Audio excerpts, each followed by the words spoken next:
Somalia's federal government has vowed to forge ahead with its maritime lawsuit against Kenya. The two countries have been feuding over where exactly the maritime border should lie between the two of them.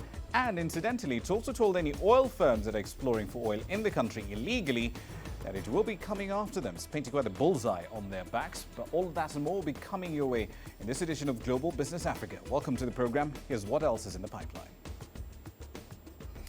Kenya starts construction of what's being billed as Africa's largest single wind farm. We'll have the details.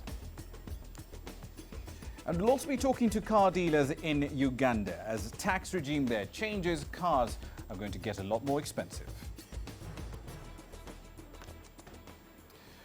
However, tonight, let's start in Zimbabwe. Foreign investors have drastically cut their holdings in Zimbabwe's stock exchange, and that in turn has caused the bourse to free fall.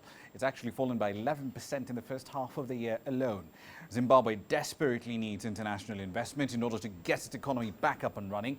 But that economy has been hit by a combination of falling commodity prices, power shortages, and very pricey finance. President Robert Gabriel Mugabe was re-elected in 2013 and he promised to revive the economy. But so far, those efforts have not yielded much. Foreigners bought shares worth $70 million in the 6 months to June, and that's lower than $133 million, which they spent in the same period last year. The exchange is currently with a market capitalization of just about $4 billion. It's introducing electronic trading in a bid to cut red tape and attract a lot more investors.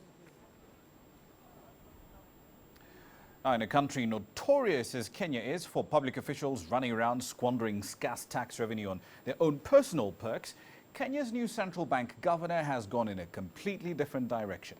He's gained praise for not taking up the luxurious trappings of office. As Robert Nagila now explains, the governor's resolution to live modestly sends out a very strong message to his counterparts in government. Thank you very much. Until this week, Patrick Njoroge was largely unknown to most Kenyans. A former employee of the International Monetary Fund, he's lived a quiet life, following his church and its principles of service and self-denial. Now, though, Patrick Njoroge is something of a national hero. As central bank governor, he's entitled to a variety of benefits, including 3 big cars, a security detail, and a home in one of Nairobi's plushest suburbs. But Njoroge's turned it all down. He'll continue to live in a hostel with his fellow church members.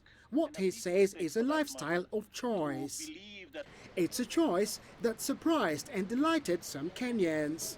I think the declaration of disinterest by the incoming CBK governor needs to be welcomed. It's a small, he really is part of a small but important group of people who have, I think, exemplified what it is to have a national value of integrity. And with that value comes the concept of servant leadership, restoring public confidence in the office and bringing dignity to the office.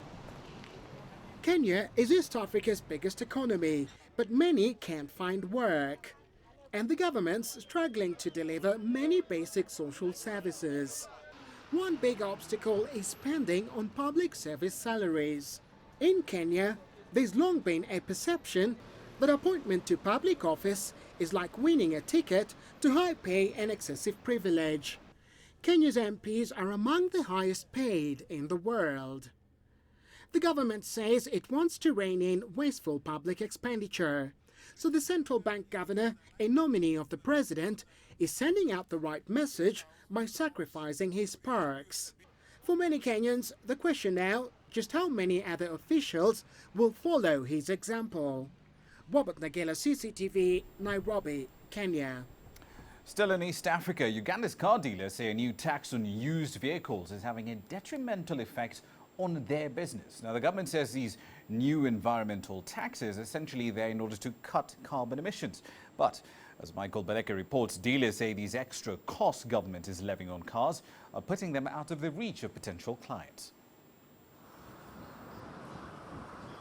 It's a normal working day at this used car market in Uganda's capital Kampala. But silence is what welcomes you at a place usually bustling with activity. Local dealers say car business is slow as new taxes take effect. Today, no customer. Some few customer came. When I tell them the price, they just run away. There are 500 cars, Sabo, and there is no customer. Even you see the whole yard is empty. Maybe if we will get 1 or 2 customers, those are buying commercial cars. The environmental tax on the import of used cars aged between 5 and 10 years has been raised from the current 20% to a new rate of 35%.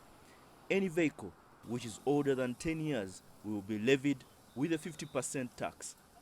Government intends to collect more than $2 million from these levies in a year, but car dealers say this could drive many out of business. We have more than 150 cars at Mombasa port and some are on the way. So obviously I can't refund those cars. I have to bring in Kampala. So if the taxes are like this, so that is my completely loss. And at the end, most of the big businessmen, they will run away from the Uganda. While the environmental levy on older vehicles can be avoided by buying brand new cars, other taxes apply uniformly to all cars, regardless of year of manufacture.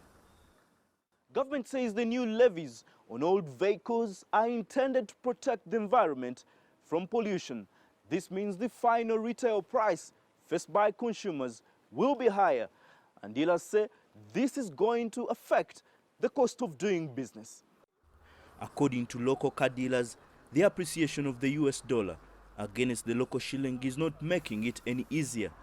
We have stopped importing from Japan until we are clear. We have to clear on our old stock. Then we are going to tell our dealer to supply us. Because in that circumstances, we are not sure what will happen. Critics say government is using the environment as a cover-up to raise taxes. Uganda wants 86% of this year's $7.6 billion budget sourced internally. This is in line with the government plans to reduce dependency on foreign aid. Michael Baleke, CCTV, Kampala. Now let's move on to Somalia, where the minister in charge of petroleum and mineral resources, Mohamed Mokhtar, says his government will press ahead with its maritime border dispute with Kenya and the International Court of Justice in The Hague. In an interview with the media in the country, he said Somalia would not allow Kenya to explore for oil or do any drilling within its maritime territory, and it would do everything in its power to stop any such activity. Now, the minister has also warned oil companies that are operating illegally in parts of the country that a harsh response from the federal government will be coming if they do not seek formal consent. Let's get more details on this story from Mohammed Irmoge. He's live in Mogadishu with more data on this story. Mohammed, when the minister speaks about oil firms illegally exploring for oil, which firms is he talking about and where exactly is this activity taking place? Ramal, the thing is, this minister, the ones before him, always talk about allegations. They talk about foreign oil companies in the country doing illegal exploration, doing illegal seismic surveys, doing testing. But the thing is, they give indirect references. Their language is vague. They're not clear. They're not specific. They're not giving out the names of which companies per se that are involved in these so-called illegal activities. And that's why experts are saying it's got to do with some safeguards. Of course, at this time now, the Somali government has no any framework to stop the semi-autonomous regions, either in the north or in the south, to stop them from going into any oil extraction deals with international foreign multinational oil companies. And as such, their fear is informed, it's based on the premise that if the north or the south were to enter any sort of an agreement with any multinational oil company, the Somali government at this point will not be able to stop it. Therefore, this is some sort of a safeguard in a bid to stop the foreign multinational oil companies to come and enter into deals without involving the central government. Indeed. Speaking of that maritime dispute, though, the deadline for Somalia to file its initial plaint in this lawsuit that it filed is due on the 13th of July, less than 2 weeks ago. What arguments, what evidence will the maritime borderline be vertically or horizontally? Therefore, experts are saying a lot will depend on how lawyers argue it out, what kind of evidence both countries will present at the International Court of Arbitration, and perhaps past presidents will have a lot to do with the case between Kenya and Somalia involving the maritime axis in the south. Indeed, the minister also did refer to talk, albeit from the Kenyan side, of an out-of-court settlements. Now, ever since Somalia went to the ICJ last year, has there been any talks on such a deal initiated by either side? What we know is until now, Somalia has actually rebuffed. The foreign ministry has rebuffed reports in the media that the Somali government could be pursuing with Kenya an out-of-court settlement. The Foreign Affairs Ministry has said it's committed to its case. Sentiments that were echoed by President Mohamud addressing the parliament on Wednesday. He said the case is well beyond that. He said they gave Kenya a lot of time. They discussed, they negotiated for 6 months, and it could not yield fruits. And therefore, both the Ministry of Foreign Affairs, President Hassan Sheikh Mohamud, authorities, the parliament are all saying we are committed to this case, that we have some good case. That's according to what the authorities are saying over here, and that it looks like this is a case that could be determined at the International Court of Arbitration. Indeed. We'll leave it there for the time being. Thank you for your inputs. That's Mohammed Hirmorgan live from the seaside capital of Mogadishu. Let's make a quick run through the equity markets here for you. Some interesting macro data coming through from South Africa. The markets, of course, over there, JSE All-Share Index closing the day 0.6 higher. But consumer confidence was at a 14.5-year low. That data, of course, will have an effect on consumer-facing stocks tomorrow. Gold stocks are up in trading today, but that, of course, is not because there's a rush to safety because of Greece. It's actually more because the American dollar has become a little bit weaker.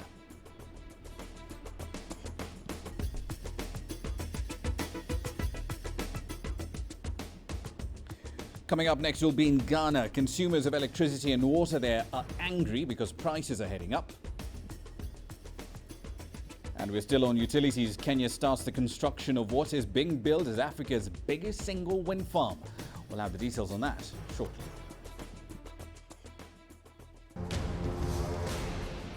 Africa is on the move. It's home to 7 of the world's 10 fastest growing economies. We help you make sense of the fast-changing African business landscape. We take you where the business is happening. Global Business, weekdays at this time on CCTV Africa.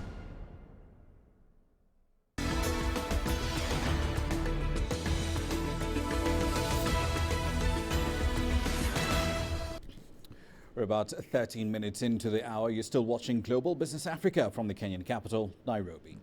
Now, let's move on to South Africa. Gold mining companies over there are still locked in fairly tense negotiations with unions over future wage agreements. Now, there are growing fears of a potential strike if a deal is not arrived at soon.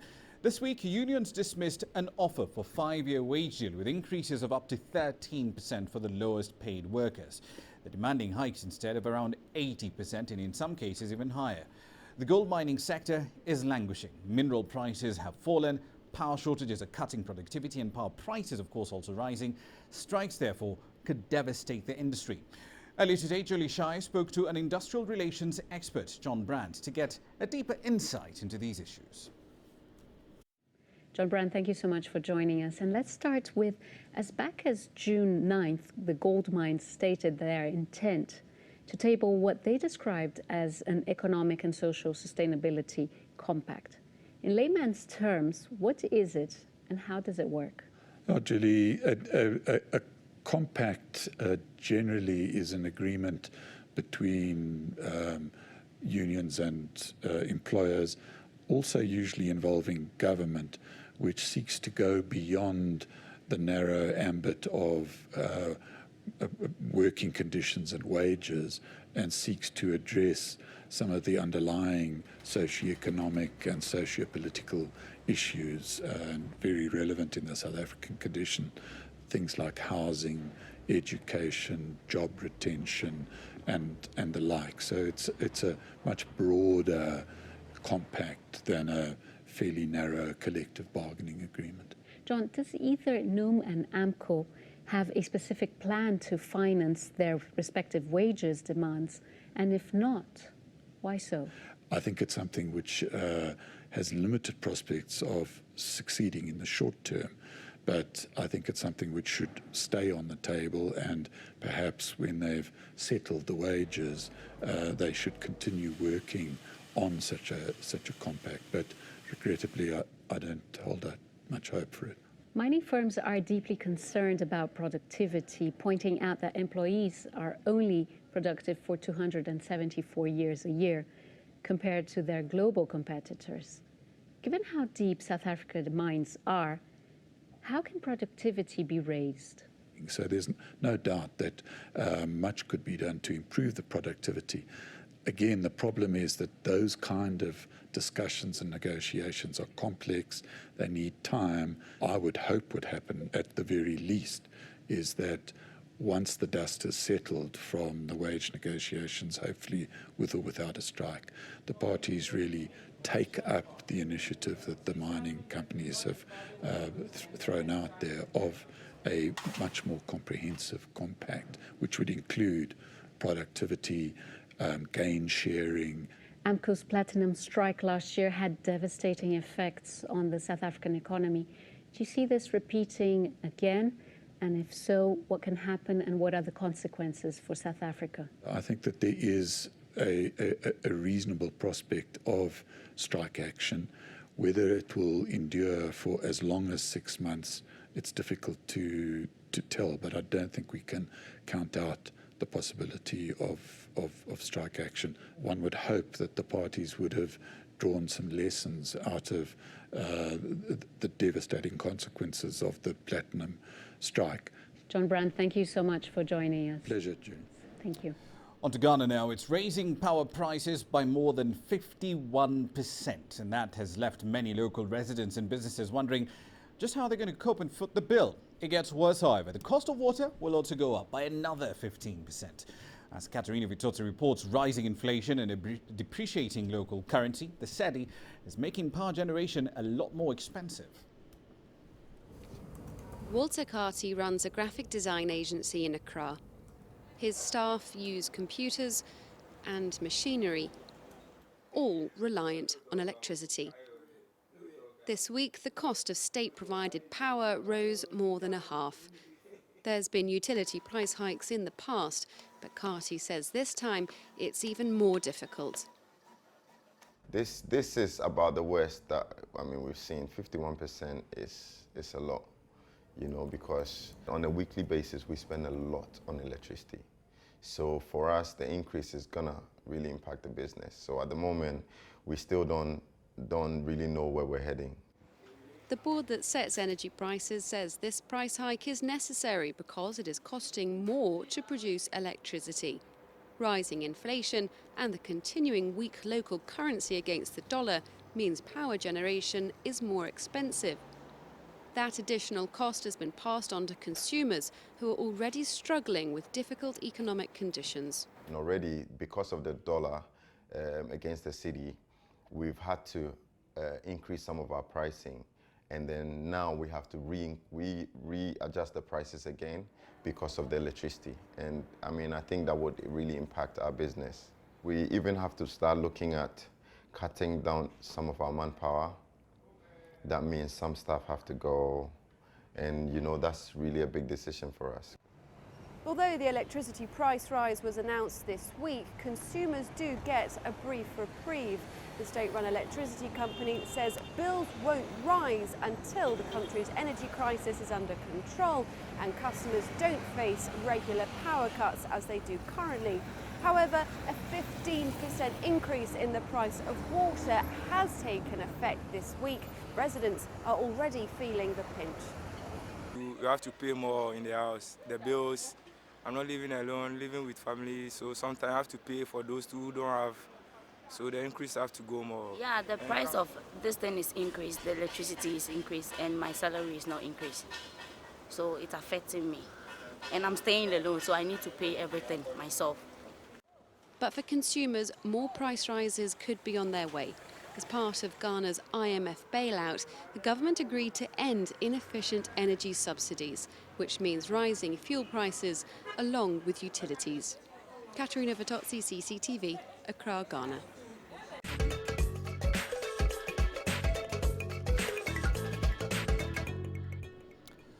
Now, we're still on utilities, but this time in East Africa. Kenya's President Uhuru Kenyatta has broken ground to start the construction of what is being billed as Africa's largest single wind power project.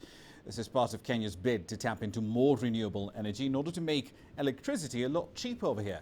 The project is also the biggest single private sector investment in this country, costs almost $600 million.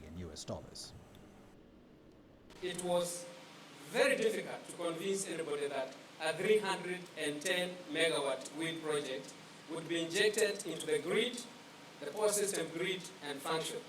Now, as we talk, Your Excellency, you know, we have now gone a notch higher. We are talking of projects up to 1,000 megawatts. It's been 9 long years. It looked like this would never happen, that this would never come to be.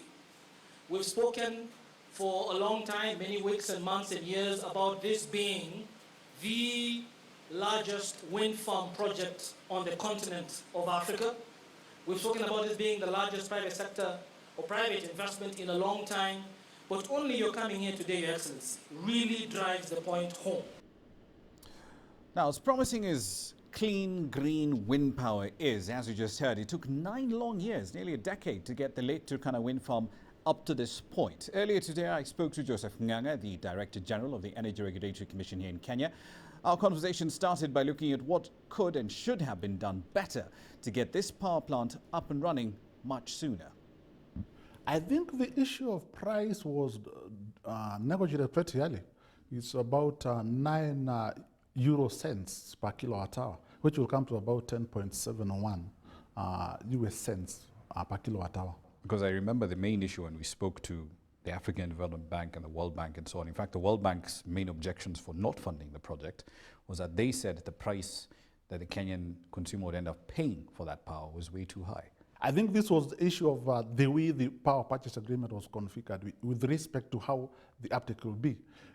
Ordinarily for independent power producers, we have a tariff structure that is two-tier, but this one will have energy only. And the key issue was whether the system should be able to take that amount of energy when eventually it comes on stream. And I think the way we look at it is that the wind will be able to complement hydro in our case. And usually we have a major challenge to be able to have reduced tariffs because of the hydrology, dry hydrology affecting the amount of generation you can be able to do. So with the wind coming in, it's possible to be able to utilize that to be able to save on the water so that you can be able to have a longer period to be able to have less generation from thermal. That's the key thing in terms of the impact it will have on the system. So we already have about 80% of renewable energy in the system. Now, when we add wind, it can only get better with respect to the amount of thermal generation that will be needed in the system. In future, when you're dealing with things like wind power projects, will the ERC create power purchase agreements that have take or pay provisions for them? It is technology dependent. And in this case, for instance, when you look at the way wind is, or for instance, solar, it is not firm. In other words, it's intermittent. You cannot be able to guarantee when the wind will be. Even as much as we know the wind regime, for instance, in Turkana is quite good, but you cannot be able to guarantee and know when the wind will come in. What you try to do is to ensure that as long as it's available, you give it the first opportunity for dispatch, because if you don't do that, then you lose it. All right, one last question for you. You mentioned gas. Tanzania has tons of it. Mozambique has a lot of it.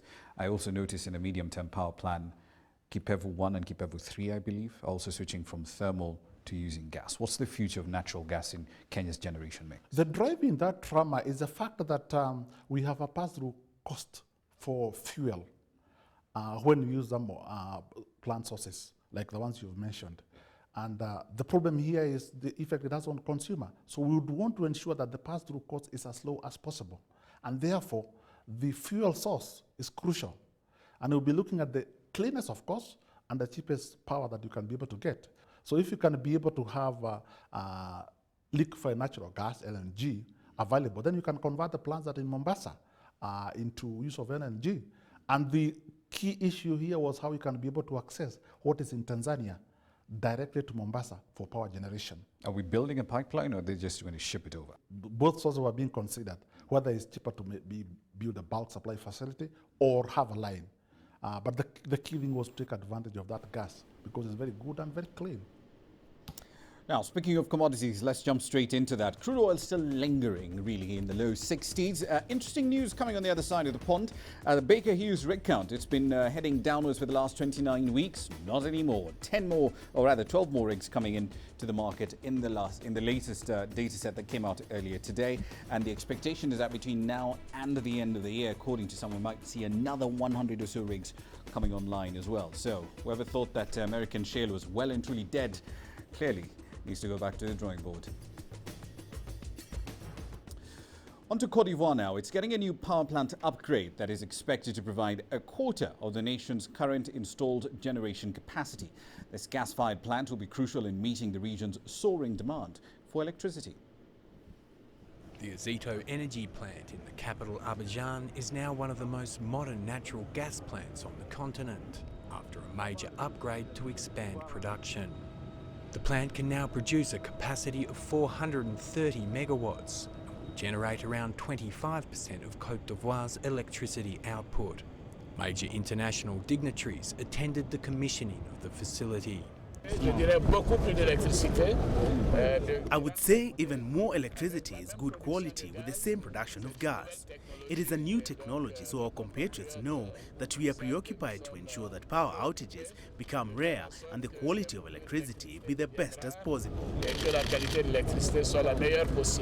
The expansion was financed by a subsidiary of the Aga Khan Fund for Economic Development, as well as loans from international and bilateral development agencies. The initial capacity of the plant increased by 50% without resulting in extra consumption of natural gases. The cost is 44 million francs a year. Côte d'Ivoire, French-speaking West Africa's largest economy, is aiming to double its electricity capacity to 4,000 megawatts by 2020. It's estimated the country will need $20 billion in power investments over the next 15 years to meet the rapidly increasing demand, not only domestically but also from neighbouring countries. The plant's operators say the facility will be crucial in spurring on the region's future economic growth. The energy strategy here is to become the regional hub in the West African power pool system and deliver affordable, reliable, clean energy into the system, drive economic development in this country, but also in the neighbouring countries. Côte d'Ivoire emerged from a decade of political conflict in 2011 to become one of Africa's fastest growing economies alongside Ethiopia and the Democratic Republic of Congo. Last year, Côte d'Ivoire achieved a growth rate of more than 8%, and growth is expected to remain robust in 2015 and 2016. Plans are underway to expand the energy grid in the country and allow exports to Guinea, Liberia and Sierra Leone. The country already exports power to Ghana, Togo, Benin and Burkina Faso. As Côte d'Ivoire's energy sector continues to strengthen, so too does the nation's goal of becoming an emerging nation by 2020. Andrew Thompson, CCTV. And that story from Cote d'Ivoire wraps up this edition of Global Business Africa, very heavy in utilities and power. But as always, thank you for your time. See you in 23 hours. I'm Raman Yan.